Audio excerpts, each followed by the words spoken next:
Hello everyone, I am Bushra Falak. I am start class 9 NCERT chapter 2 exercise 2.1.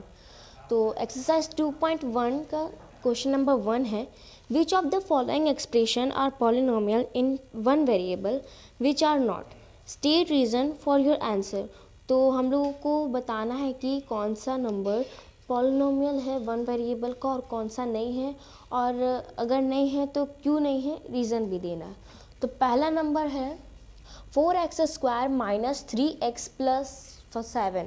तो 4x square minus 3x plus 7 क्या है, polynomial है कि polynomial नहीं है, पहले ये देखना है।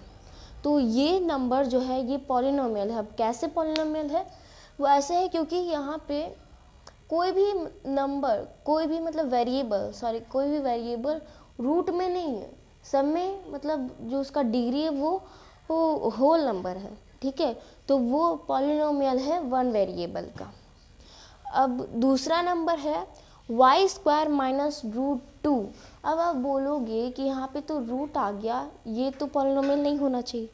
तो ये बिल्कुल गलत है, यहाँ पे पॉलिनोमियल होगा, क्योंकि जो हमने बोला था कि पॉलिनोमियल वो नहीं होगा जिसमें वेरिएबल के टर्म में रूट होगा। वेरिएबल के टर्म में रूट नहीं होना चाहिए। अगर वेरिएबल के टर्म में रूट होगा तो वो पॉलिनोमियल नहीं होगा। लेकिन यहाँ पे रूट जो है वो 2 में है, नंबर में है, इसलिए ये पॉलिनोमियल होगा वन वेरिएबल का। तो पॉलिनोमियल इज वन वेरिएबल। अब तीसरा नंबर है 3 root T plus T root 2। अब यहाँ पे आप देख सकते हैं कि जो टी है वो रूट में है, वेरिएबल जो है वो रूट में है, यहाँ पे वेरिएबल जो है वो रूट में है, इसलिए ये पॉलिनोमियल नहीं होगा। पॉलिनोमियल नहीं होगा तो हम लोग क्या लिखेंगे, this is not polynomial because variable is not whole number. अब आप बोलोगे कि यहाँ पे तो होल नंबर का बात कहाँ से आ गया, यहाँ पे होल नंबर का बात इसलिए आ गया क्योंकि यहाँ पे जैसे टी है रूट टी, तो रूट टी को हम लोग किस तरह लिखेंगे, टी 1/2। अब 1/2 जो है वो होल नंबर नहीं है, होल नंबर नहीं है 1/2, इसलिए ये पॉलिनोमियल नहीं है। हम लोग अगर टी लिखेंगे, सिर्फ टी लिखेंगे, रूट में नहीं लिखेंगे, तो यहाँ पे तो 1 है, यहाँ पे 1 है, इसलिए ये होल नंबर हो गया, ठीक है। तब क्वेश्चन नंबर 4 है y plus 2/y, y plus 2/y। अब यहाँ पे वेरिएबल जो है वो बाई में आ गया, फ्रैक्शन में आ गया है, तो ये पॉलिनोमियल नहीं होगा, ये पॉलिनोमियल नहीं होगा। अगर इसको हम लोग अच्छा से लिखना चाहे तो हम लोग इस तरह लिखेंगे, 2/y को हम लोग किस तरह लिखेंगे, 2 into y minus 1, 2 into y minus 1। y minus 1 जो है वो होल नंबर नहीं है। हम लोगों ने क्या पढ़ा था कि पॉलिनोमियल वही होगा जिसका वेरिएबल में होल नंबर होगा। -1 तो होल नंबर नहीं है, इसलिए वो पॉलिनोमियल नहीं होगा। तो this is not polynomial because variable is whole number, because variable is not, पे नॉट होना चाहिए, नॉट नॉट, ठीक है, यहाँ पे नॉट है। This is not polynomial because variable is not whole number. ये पे वेरिएबल जो है वो होल नंबर नहीं है, ठीक है। अब फिफ्थ नंबर है x to the power 10 plus y to the power 3 plus t to the power 50।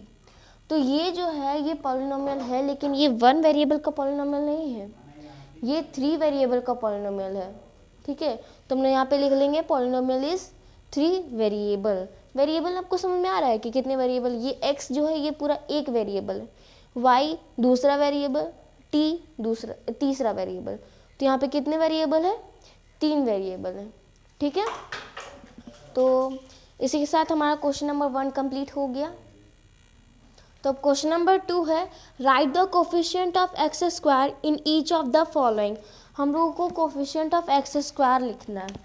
तो पहला नंबर है 2x plus x square plus x. अब यहाँ पे एक्स स्क्वायर कहाँ पे, ये है एक्स स्क्वायर। अब पूछा है कि कोफिशिएंट ऑफ एक्स स्क्वायर क्या होता है, तो एक्स स्क्वायर में क्या है, 1 है, एक्स स्क्वायर के साथ क्या है 1, यहाँ पे कुछ नहीं है मतलब 1 है। तो यहाँ पे कोफिशिएंट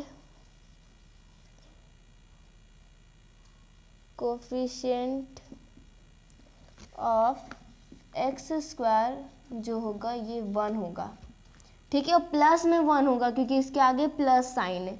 अब यहाँ पे कोफिशिएंट ऑफ एक्स स्क्वायर क्या होगा, यहाँ पे कोफिशिएंट ऑफ एक्स स्क्वायर -1 होगा क्योंकि यहाँ पे माइनस है और यहाँ पे 1 है, ठीक है। प्लस साइन रहेगा तो साइन को लिखने का ज़रूरत नहीं है, अगर माइनस साइन होगा तो माइनस साइन को लिखने ही है। तो कोफिशिएंट ऑफ एक्स स्क्वायर को यहाँ पे है -1। अब इस नंबर में कोफिशिएंट ऑफ एक्स स्क्वायर क्या हो, π/2 x² प्लस x। यहाँ पे कोफिशिएंट ऑफ x π/2 है, कोफिशिएंट ऑफ x² π/2 है। अभी इस नंबर में x² है ही नहीं तो आप क्या लिखोगे आंसर, आप √2 नहीं लिख सकते क्योंकि यहाँ पे x² है ही नहीं, यहाँ पे x² है ही नहीं, तो हम लोग यहाँ पे डायरेक्टली आंसर लिख देंगे 0। आंसर जो हो जाएगा वो 0 हो जाएगा।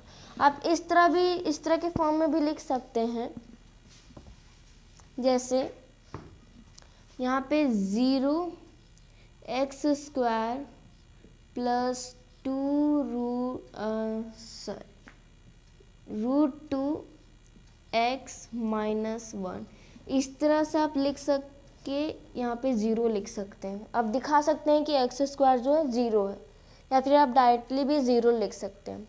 तो यहाँ पे कोफिशिएंट ऑफ x² 1 था, यहाँ पे -1, यहाँ पे π/2 और यहाँ पे 0, ठीक है। तो क्वेश्चन नंबर 2 कंप्लीट हो गया। अब थर्ड क्वेश्चन नंबर है, give one example each of binomial of degree 35 end of a monomial of degree 100। तो हम लोगों को एक एग्जाम्पल देना है बाइनोमियल का जिसका डिग्री 35 होगा और मोनोमियल का जिसका डिग्री 100 होगा। तो क्या होगा आंसर, तो पहला बाइनोमियल में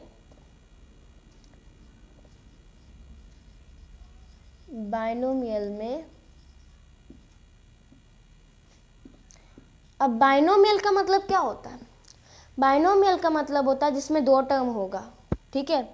2 टर्म होगा तो यहाँ पे डिग्री 35 होना चाहिए, तो इस तरह लिख सकते हैं 2x 35 -1, इस तरह लिख सकते हैं। यहाँ पे 2 टर्म होना चाहिए और उसका डिग्री 35 होना चाहिए क्योंकि क्वेश्चन में ही बोला था कि डिग्री 35 होना चाहिए। और मोनोमियल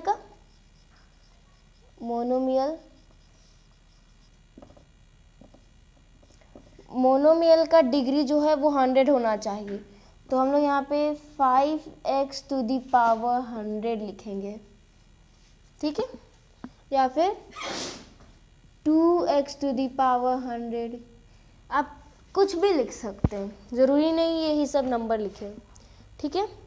तो आज यहीं तक। अगर आपको मेरा वीडियो अच्छा लगे तो आप मेरे चैनल को सब्सक्राइब कीजिए, लाइक कीजिए और शेयर कीजिए। तो थैंक यू।